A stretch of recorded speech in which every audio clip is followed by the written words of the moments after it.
Go ahead. Yeah. Thank you, Mr. Chair, and thank you for yielding your time, Congressman Hernandez. So I just want to note for my future reference, as well as hopefully this committee's, that this has been a remarkably bipartisan discussion, and I think the panel is in pretty uniform agreement that there are a lot of things we could be doing better, and certainly there are things we've done that maybe needs to go back and be fixed. So really appreciate that and look forward to working together with my committee partners.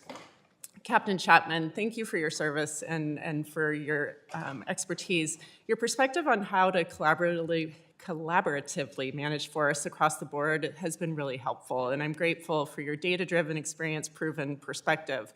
Where should the federal government focus our resources and policy work to optimally support solutions like you have been speaking to in Flagstaff on landscapes, air quality, built environment, insurance reform? Like, where do you think the highest yield is for our work?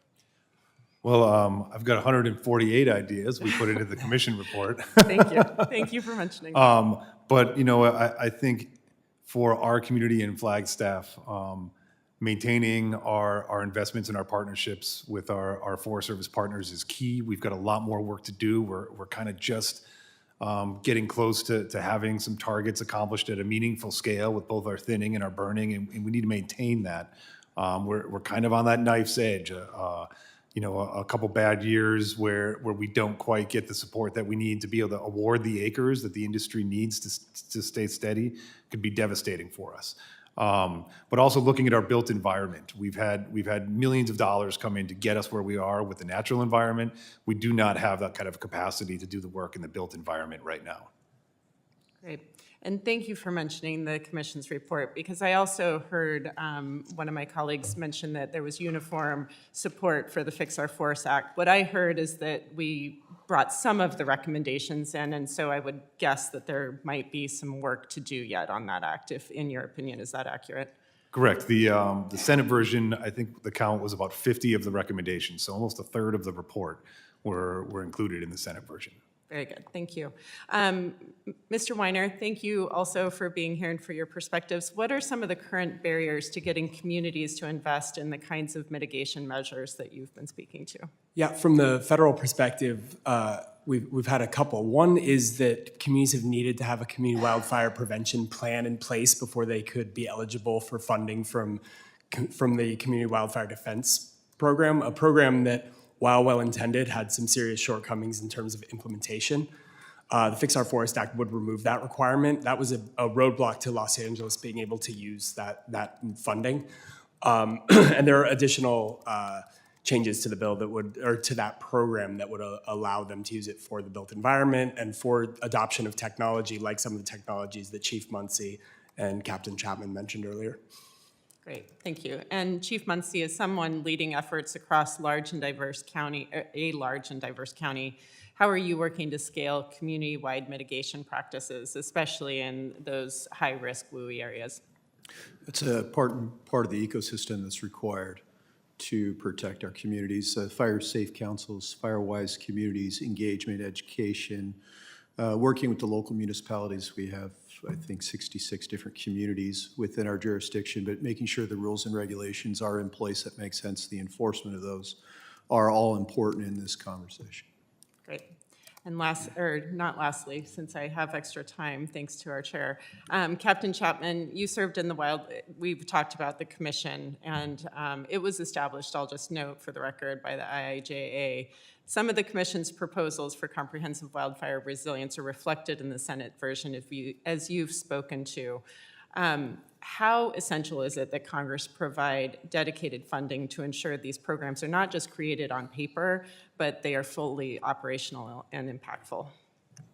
You know, it's not going to happen without that. I really think that establishing the programs and giving them the capacity to implement the work is so important, and really building off the success that we've seen at the local level and taking that nationally, for example, with our clean air program, and really looking at how we scale up the success that we've been having. And without the long-term investments and capacity in those programs, then we're just going to have people going to meetings.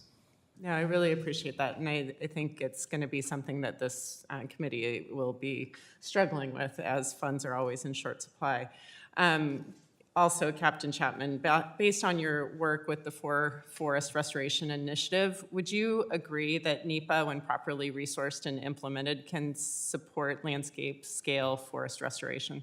That's absolutely been our lesson. I understand the challenges in other places where they have not been able to overcome those challenges, and I'll be honest, it's local. I don't have the answers, but I know we had people that were struggling to find compromise, and over time we were able to get there, and we certainly have some lessons learned to share with other communities if they're interested. But yes, I think that's exactly what we've been able to demonstrate, that we get behind a common need, and we were able to get that NEPA done.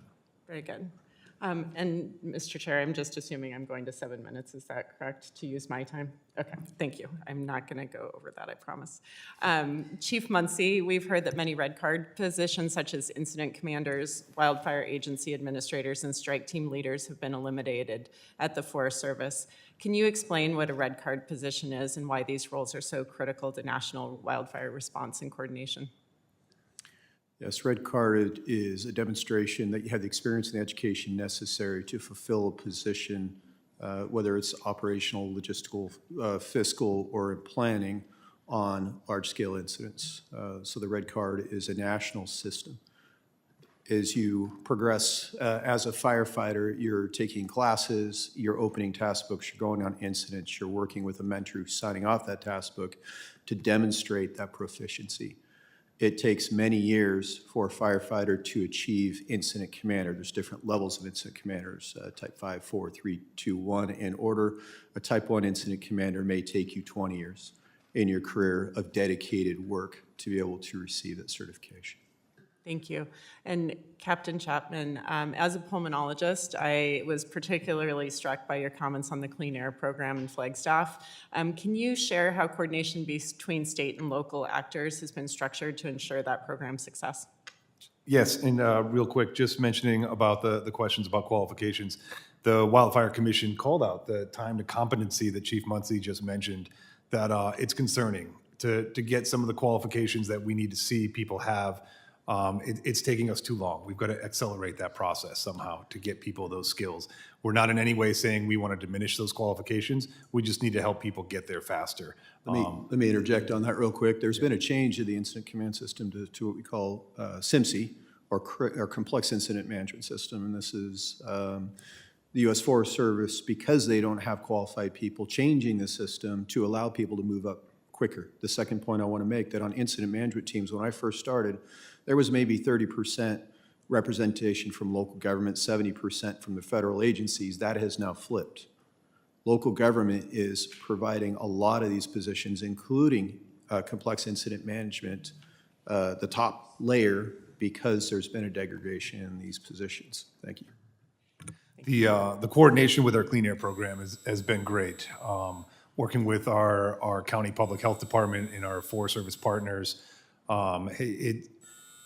basically we've been finding the funding to put these tools out into the community, and then working with them to identify the right places to put them. For example, the air sensor monitoring, if you go onto the purpleair.com network, you can see where we've started placing these sensors both indoor and outdoors around the community. And really, they're not regulatory monitoring, it's social monitoring. When we get a call from a concerned member of our community and they say, hey, I know you guys are doing important work out there with a prescribed burn, but there's a lot of smoke in my neighborhood. Is there something I can do? When I tell them, well, we have a permit from the Arizona Department of Environmental Quality, that's not a level of service that I think meets their need. Yeah. And so being able to provide them with an indoor air filter and just the assurance that, hey, we've got a sensor in your neighborhood, it looks like it's going to be at this level for a couple hours, we can give them the assurance that we're tracking the intensity and the duration of that smoke. It's really important. Working with the EPA in the program of the public health part of the Wildfire Commission was just a transformative process for me, because I used to think, this work's really important. We just need to do it. Stop getting in our way. And then I realized that, the work that we're doing is really important, and we just need to be better at communicating what we're doing. We need to be better at providing solutions to mitigate the impacts to the communities that we're working in. And we can't just say it's too important to do that. We need to equalize the impact of our work in both spaces. No, I really appreciate that. And, flagging for kids not to be outside doing practice during that time and just giving people that information makes a huge difference in their health. So last thing, Mr. Chair, I just asked for unanimous consent to enter some 4 items into the record. I'll submit those to you. Without objection, Thank so you. ordered. Thank you, Mr. Chair. I And yield now back. going to go to the gentlewoman from California, Ms. Kim, for her 5 minutes.